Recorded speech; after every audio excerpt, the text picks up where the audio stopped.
សួស្តីបងប្អូននេះខ្ញុំមើលសកម្មភាពនាងខ្ញុំនៅពងតាបេះត្រួយបំពេលយកទៅស្លមកជូរគ្រឿងកង្កែប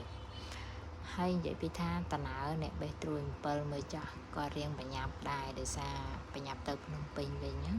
ហើយនេះបេះត្រួយបំពេលក៏លេខទៅឃើញស្អំដើមមកបេះស្អំទៅគិតថាយកបេះយកទៅភ្នំពេញឥឡូវក៏គាត់បេះហើយងាកមកមើលអ្នកមុខគ្រឿងវិញគាត់បញ្ញាប់ទៅភ្នំពេញដែរបងប្អូនហើយនឹងខ្ញុំនេះ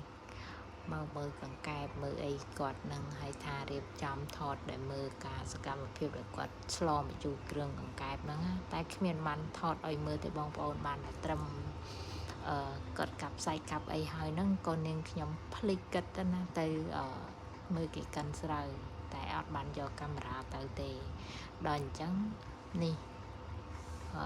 គាត់បុកហើយអីហើយគាត់កាប់ហើយអីហើយឥឡូវកន្លែងហ្នឹងឯងនាងខ្ញុំទៅមើលគេកិនស្រូវហើយឥឡូវមើលមកវិញគឺស្រឆ្អិនហើយបាត់អញ្ចឹងវីដេអូរបស់នាងខ្ញុំហ្នឹងវាមានតែប៉ុណ្្នឹងឯងហើយក៏អរគុណច្រើនបងប្អូនដែលតាមដានរាល់វីដេអូរបស់នាងខ្ញុំអរគុណច្រើនបាយបា